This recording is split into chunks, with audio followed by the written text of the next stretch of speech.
Hello, beautiful friends. Welcome back to 365 Days of Love and Miracles with A Course in Miracles. My name is Arlene Geres, and I am so glad that you are here. Please remember to listen right until the very end, because we have a special treat for you. And if you enjoyed today's video, please click like and subscribe down below, because this helps others to find us on YouTube. Today's lesson is lesson number 95. I am oneself, united with my Creator. Let's talk about it. This is our capital S self, which is referring to our oneness with God and all of creation. I am my one self. This means that we are all one. We are part of God and we are part of all of creation. I am my one self, united with my Creator. Let's read today's lesson. Today's idea accurately describes you as God created you. You are one with yourself and one with Him.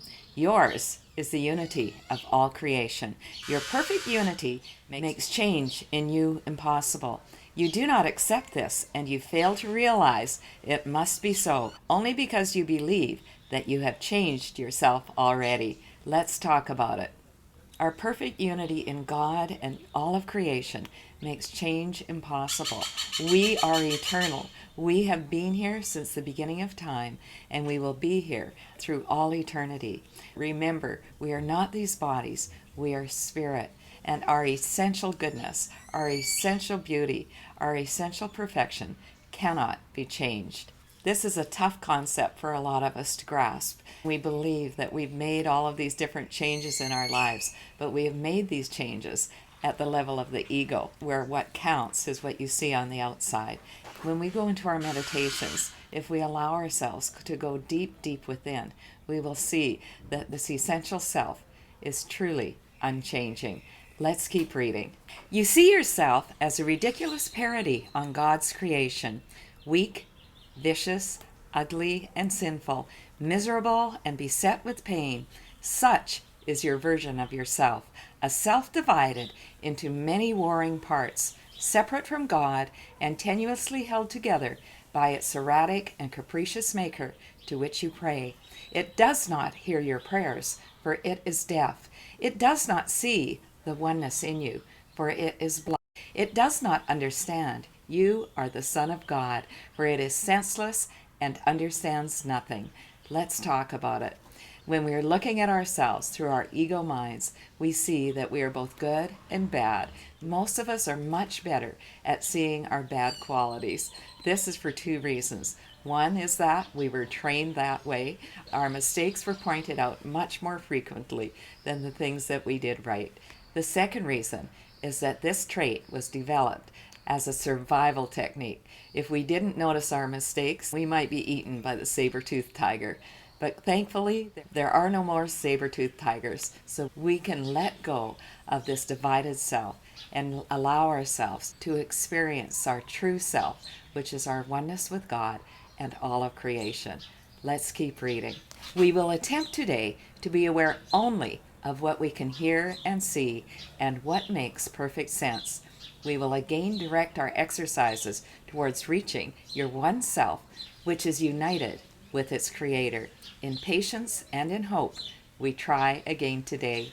The use of the first 5 minutes of every waking hour for practicing the idea for the day has special advantages at this stage of learning in which you are at present. It is difficult at this point not to allow your mind to wander if it undertakes extended practice. You have surely realized this by now. You have seen the extent of your lack of mental discipline and of your need for mind training. It is necessary that you be aware of this, for it is indeed a hindrance to your advance. This is talking not only about our practice periods, but also all the moments in between where we want to be aware of our mind wandering. Our minds tend to go into thinking about the past or worrying about the future, thinking about what we said or did or what someone else said or did, or maybe what we're going to do, what we're going to make for supper, or all the tasks that we want to get done in the day. When we become aware that our mind is doing this, we can remind ourselves to come back home to God, to bring our mind to the thought of the day, and to be fully present in every single moment of every single day. This is a discipline that we are trying to develop through these lessons. Let's keep reading. Frequent but shorter practice periods have other advantages for you at this time. In addition to recognizing your difficulties with sustained attention, you must also have noticed that unless you are reminded of your purpose frequently, you tend to forget about it for long periods of time. You often fail to remember the short applications of the idea for the day, and you have not yet formed the habit of using the idea as an automatic response to temptation. There's a lot of action out front this morning, so I've moved to the back. Let's keep reading. Structure, then, is necessary for you at this time, planned to include frequent reminders of your goal and regular attempts to reach it. Regularity in terms of time is not the ideal requirement for the most beneficial form of practice in salvation.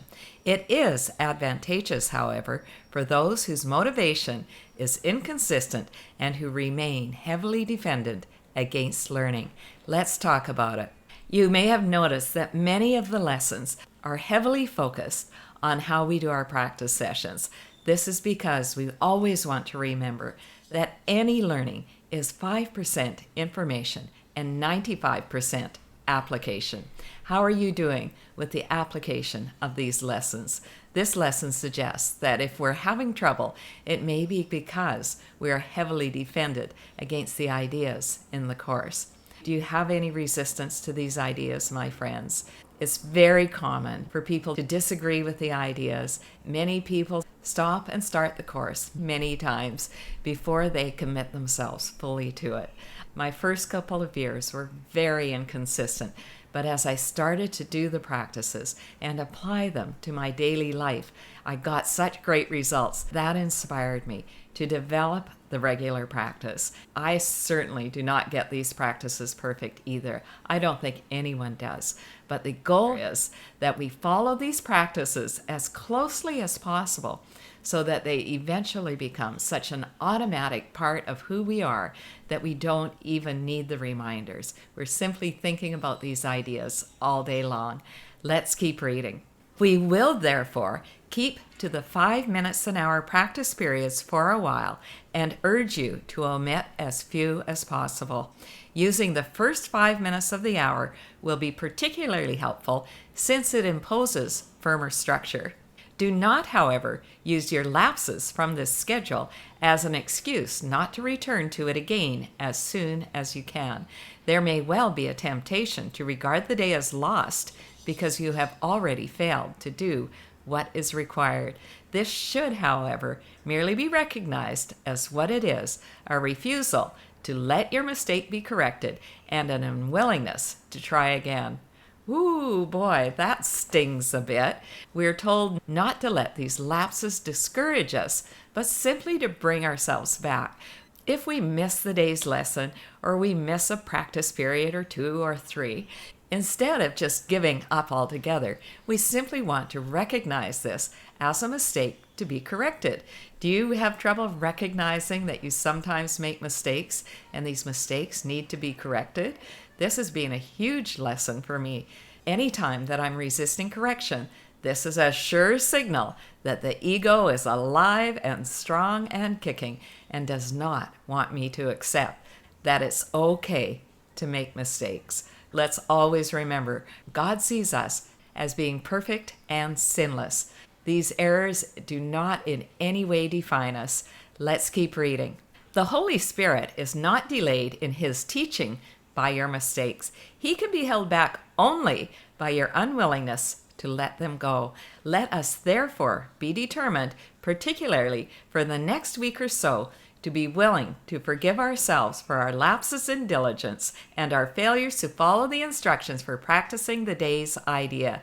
This tolerance for weakness will enable us to overlook it rather than give it the power to delay our learning. If we give it the power to do this, we are regarding it as strength and are confusing strength with weakness. When you fail to comply with the requirements of this course, you have merely made a mistake. This calls for correction and nothing else. To allow a mistake to continue is to make additional mistakes based on the first and reinforcing it. It is this process that must be laid aside, for it is but another way in which you would defend illusions against the truth. Let's talk about it. There is so much in this lesson about each one of us having the humility to accept that we make mistakes. When we accept that we are God's beautiful, beloved children, it somehow makes it easier to accept our mistakes, to accept that we sometimes stumble, we don't always get it right. Above all, we want to never allow our mistakes to give us excuses to continue on down the wrong path. We want to have enough humility to recognize our mistakes as soon as we can and to get back on course to follow the path that God has laid out for us. The wrong path is only going to bring us more misery, upset, and sorrow. To come back onto God's path is the road to true joy, peace, and happiness. Let's keep reading. Let all these errors go by recognizing them for what they are. They are attempts to keep you unaware you are one with self, united with your Creator, at one with every aspect of creation, and limitless in power and in peace. This is the truth, and nothing else is true. Today, we will affirm this truth again and try to reach the place in you in which there is no doubt that only this is true. Let's talk about it. Oh my gosh. This is simply showing us that the ego does not want us to see the truth of who we are. So these lapses in practices, this resistance that we might have to these lessons, are the ego's way of keeping us from experience the beauty, the peace, the joy, and the oneness with each other and with our Creator. The ego does not want us to experience that we are limitless in power and in peace. Can you imagine being able to experience the full effect of our oneness in God and all of creation, in which we are limitless in power and in peace? This power and this peace is with us every minute of every single day. If you would like to close your eyes, I'm going to read the next passage. It is so beautifully done that I invite you to receive it as a meditation. Begin the practice periods today with this assurance offered to your mind with all the certainty that you can give. I am one self, united with my Creator, at one with every aspect of creation, and limitless in power and in peace. I am one self, united with my Creator, at one with every aspect of creation, and limitless in power and in peace. I am one self, united with my Creator, at one with every aspect of creation, and limitless in power and in peace. Then close your eyes and tell yourself again, slowly and thoughtfully, attempting to allow the meaning of the words to sink into your mind, replacing false ideas. I am one self. I am one self. Repeat this several times and then attempt to feel the meaning that the words convey. You are one self, united and secure in light and joy and peace. You are God's Son, one self with one Creator and one goal, to bring awareness of this oneness to all minds, that true creation may extend the allness and the unity of God. You are one self, complete and healed and whole, with power to lift the veil of darkness from the world and let the light in you come through to teach the world the truth about yourself. You are one self, in perfect harmony with all there is and all that there will be. You are one self, the Holy Son of God, united with your brothers in that self, united with your Father in His will. Feel this one self in you, and let it shine away all your illusions and all your doubts. This is yourself, the Son of God Himself, sinless as its Creator, with His strength within you and His love forever yours. You are one self, and it is given you to feel this self within you and to cast all your illusions out of the one mind that is this self, the holy truth in you. When we accept our oneness with God and all of creation, we also experience the unity and security and light and joy and peace that is always there for us. All of this is inside of us. We can access it anytime that we please. The goal is to be in this oneness at all times, to leave the thinking of the ego completely behind, so that we always experience our oneness with God and all of creation, and further bring this awareness to everyone that we meet. Remember, we lead by example, not by beating people over the head with this information. We want all people to experience their oneness with their Creator. And when we do this, we never feel lonely or alone. We know that we are complete and healed and whole, and we have the power to lift the veil of darkness from the world. We do this by sharing God's love everywhere we go. Let's finish today's reading. Do not forget today. We need your help, your little part in bringing happiness to all the world, and heaven looks to you in confidence that you will try today. Share then its surety, for it is yours. Be vigilant. Do not forget today. Throughout the day, do not forget your goal.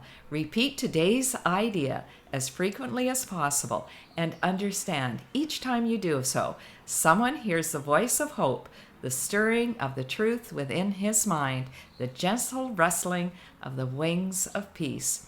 Your own acknowledgement, you are one self, united with your Father, is a call to all the world to be at one with you. To everyone you meet today, be sure to give the promise of today's idea and tell him this: you are one self with me, united with our Creator in this self. I honor you because of what I am and what He is, who loves us both as one. Let's talk about it. This reading brings such peace and joy to my heart, my friends. We want to remember that every single time that we do our practice, we are energetically sending God's love out into the world, and we are making a powerful difference. We are told here that heaven looks to us in confidence that we will try to the very best of our ability to be consistent with our practice periods today. We are told over and over again throughout the day, do not forget, repeat today's idea as frequently as possible. And understand, each time you do, someone hears the voice of hope. Would we not want to share this throughout the world? The world is in desperate need of hope today. Let us be the voice of hope in everything that we do. I love the final prayer, in which in our minds we want to send the following blessing out to every single person that we meet today or even think of. You are one self with me, united with our Creator in this self. I honor you because of what I am and what He is, who loves us both as one. I hope you received that deep in your heart, because I was thinking of each one of you who are listening. If you would like to close your eyes, I invite you to receive this blessing. Each one of you who are listening are one self with me. You and I are united with our Creator in this self. This self is our oneness with God and all of creation. I honor you, dear friend, because of what I am and what God is, who loves both you and I as one. For our practice periods today, first thing in the morning, last thing just before we go to sleep, we want to read or listen to today's lesson and then allow ourselves to go deep into our meditation as we accept our oneness with God, our oneness with each other, and our oneness with all of creation. In addition, for our hourly practice periods, we want to take 5 minutes in which we start with this idea: I am one self, united with my Creator, at one with every aspect of creation, and limitless in power and in peace. We want to repeat this idea as often as we like and take 5 minutes to sink deep into a quick little meditation. If we have any thoughts, we simply say repeatedly, I am one self. I am one self, as we allow ourselves to go down, down, down, where we reach the truth of who we are. This is where God lives. This is where our capital S self lives. This is where we reach our oneness with God and all of creation. Thanks so much for listening right until the end, my friends. If you enjoyed today's video, please share the love. Tell others about these videos. Encourage them to start at lesson 1 and only do 1 lesson a day. Are you ready for our special treat? I am oneself, united with my Creator. I am united with you, and I am united with this tree. Me. Oh, it goes way up there. It's a big one. I am oneself, united with my Creator. Have a day of experiencing, enjoying, and loving your oneness with God and all of creation, my friends. I love you.